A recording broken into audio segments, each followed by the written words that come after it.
I'm excited about our conference from this standpoint. Another opportunity. I'm not even sure if the voting came out yet or not, but whether it's Tennessee, Alabama, we have two potential candidates of being number one in the country.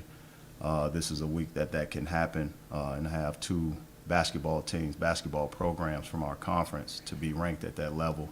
Obviously, South Carolina, Don Staley and her program has done a tremendous job. Hopefully, on the men's side, we can also get that number one recognition.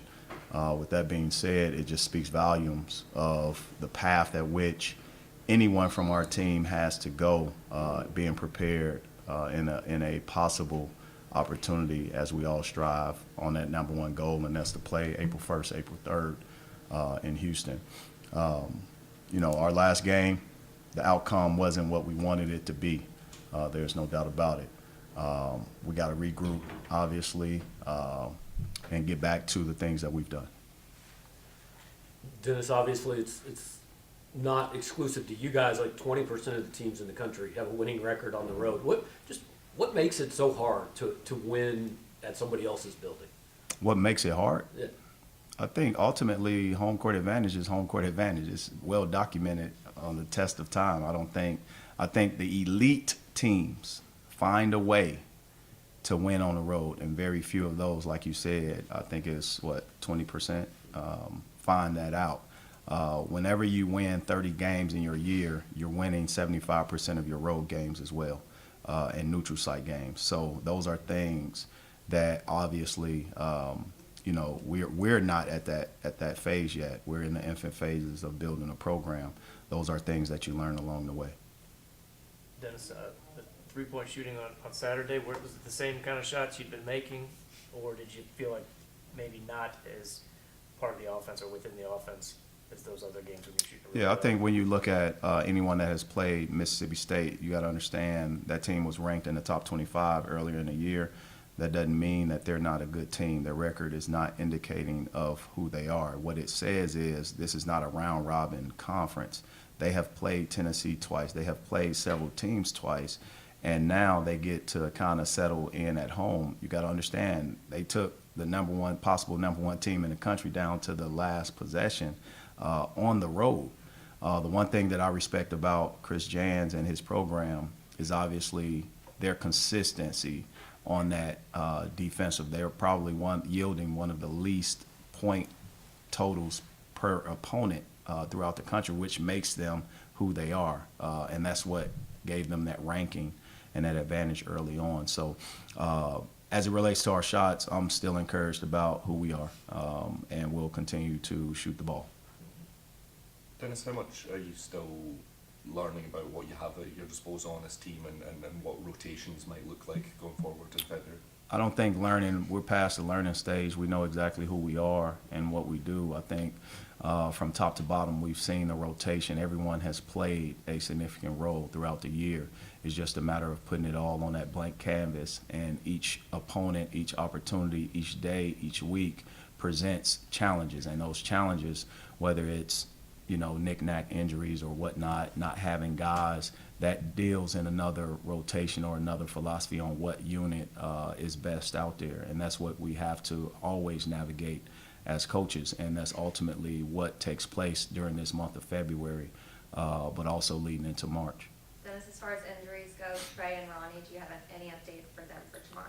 Well, like I said, when you're dealing with strain and sprains, you have to just read it day by day, week by week, and see what the progression is. I am encouraged by our guys, and what I see is just ultimately not forcing something that shouldn't be forced, because those things can linger into something bigger, or they can obviously take the turn for the better, and we have those guys on the court. But it's still day-to-day, game-to-game dealing with those guys. And then if you look at missing those two guys, what have you learned about the depth of this team so far?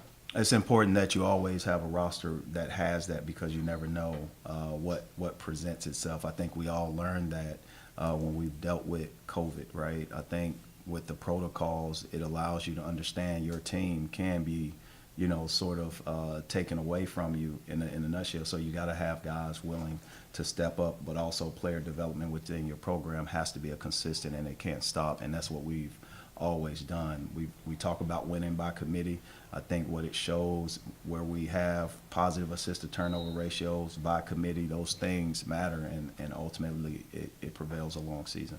Dennis, you mentioned regrouping. What are one of the big things that you want to see from your team in attempting to bounce back tomorrow night? The same things that we have seen consistently. I think we have shown the ability to bounce back throughout our season.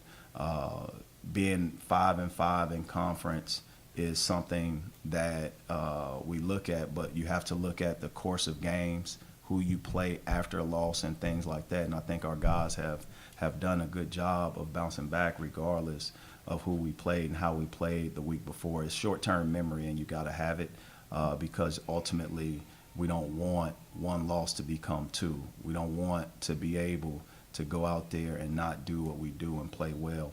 We didn't play well in Mississippi. We didn't. And that's the part that I think our guys, and it resonates and hurts more. It's one thing for both teams to play well and then you win or lose, but ultimately we did not play well. So we have to just continue to go out and strive and play well and play better than we did last game. What do you think about South Carolina? Lamont Paris does a great job. There's no doubt about it. He has a great team. They were able to win on the road at Kentucky. So again, in this conference, you can't look at records. You can't look at placement. The only time you look at placement is when the tournament bracket comes out. Other than that, most teams, because this is not a round-robin tournament or round-robin season, everyone plays someone different twice. And ultimately, you don't know who they are unless you really dive in studying it.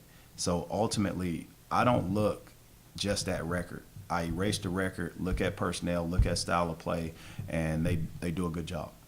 When you're talking about the depth and rotations, just as a general philosophy, are you a guy who, like, come conference tournament time, you'd like to know, hey, this is my starting five, these are my top 7 or 8, or are you more, hey, this is matchup dependent, it could change anytime? That's a great question, but I'm not thinking about conference at this moment.